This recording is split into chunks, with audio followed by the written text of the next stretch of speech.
Shalom Aleichem, everyone. It's Erev Shabbos, Parshat Beshaleach. I want to share with you two quick thoughts on the Parsha, I think both insightful. One is a Litvisha idea from the Vilna Gaon, and one is a Hasidish idea from the Kotzker.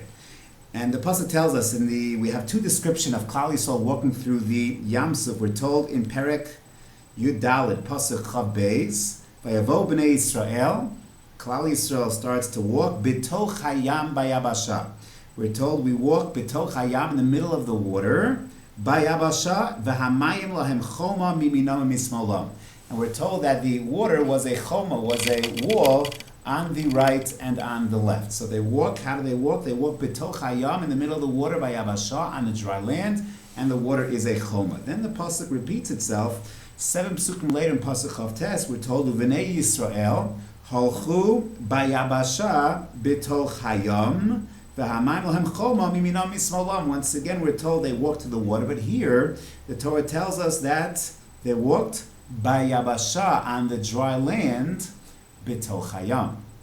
Over there on top on Pasuk Chav Beis, we're told they walked bitoch hayam in the middle of the water bayabasha.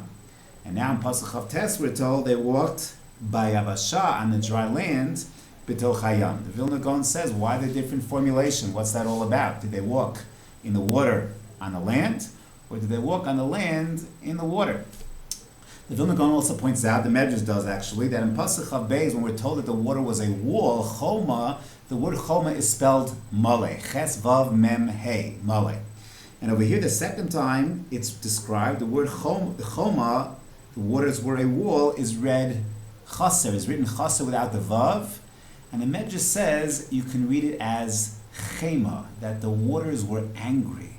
They were raging in anger. They wanted to come crashing down on Klal Yisrael. And the Vilna Gaon, the Medrash is bothered. What's the difference? Why is it that in Pasuk Chav Beis the waters were a full-sized wall, whereas in Pasuk Chav Tes we're told the waters were angry, were raging, were chema. They were angry at Klal Yisrael. They wanted to come crashing down. So the Vilna Gaon shares the following idea. The Vilna Gaon says there's a fundamental difference because there were two kitos in Klal Yisrael. There were two groups. There were those who were the ma'aminim, those who had a sense of bitachon that no matter what, Hashem was going to provide Yeshua, was going to provide salvation. And even though the waters had not yet parted, they had that emunah, the leap of faith, that of Nachshon ben Aminadav, that what did he do? He jumped. Betoch hayam bayabasha. He jumped into the waters. The waters had not yet parted. Yet he knew, he had the confidence that Hashem was going to take care of him. He jumped, and then indeed, he jumped into the water, and then the waters parted to reveal the Yabasha. He had to take that first act in order for Hashem then to bring about the miracle. There the waters are a choma, a strong, firm wall, because no reason for anger at the approach of Klal Yisrael. However, there was another group, the group that was perhaps had less emunah. They were not willing to take that leap of faith. They did not have that sense of bitachon.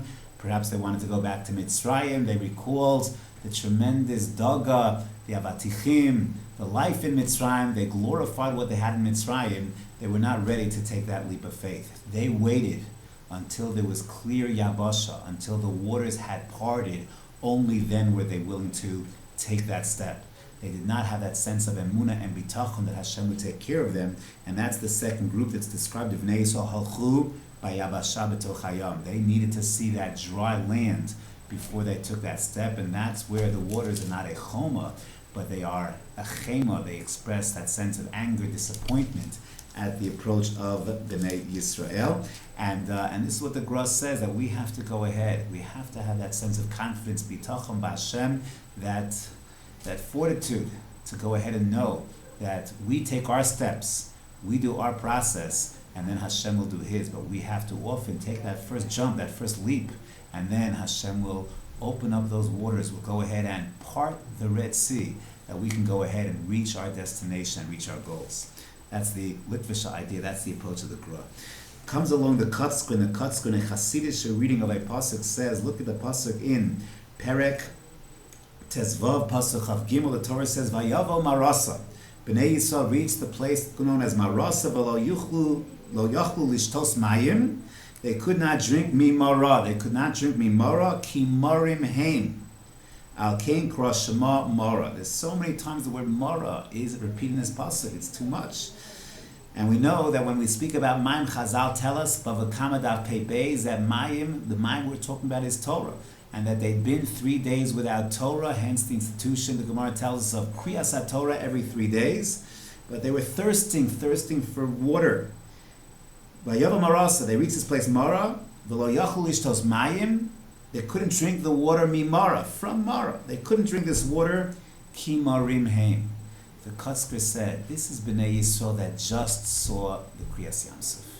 They had this unbelievable bond. Klal Yisrael, all 600,000 men, 2 million people, had a level of nevuah, we're told. Shivcha, Shara, Kriyas Yamsuf, had a higher level of nevuah than Yecheskel ben Buzi, a high level of nevuah. They were so close, so connected. And now they left, walked 3 days, traveled 3 days without that tight connection. And what was their approach? Ki morim heim. It's not referring, says the Kotzker, not that the waters were morim, but Bnei Yisrael were morim. They were missing something, and a certain melancholy, perhaps even bitterness, had overtaken them. And then once you have that, to connect to Torah is impossible. To connect to the sweetness of Torah, to the dvash of Torah, to that honey of Torah. When you have that mariris inside of you, that negativity, that distance, so there's no way to be able to connect. So it comes along the Kotzker and says the waters had to be sweetened, they had to be sweetened. And when Klal Yisrael then is sweetened, is opened up, then already they can receive Torah. And a person always, when he goes ahead and approaches everything in life, sometimes we get into bad moods, it's very hard to grow. When we're angry, when we're down, when we're in a bad mood, to always go ahead and be positive, to try to find that positive, that silver lining, to be upbeat. That's when a person can be a makabel. Hashem made us psychologically that if we are negative, if we are morim, so then we're lost, we're dried out. There is no chiyus. When we're optimistic, when we're positive, then we can be a klikibel. And therefore, ki morim heim. Because Klal Yisrael was morim, they couldn't go ahead and show semayim, ein mayim ela Torah. They couldn't absorb the Torah's Hashem. And Hashem had to go ahead and create sweetness. And then they were able to properly absorb. A fundamental lesson, certainly not the Parshat Pshat of the Pasuk, but an insight to be derived nonetheless. I want to wish everybody a wonderful Shabbos.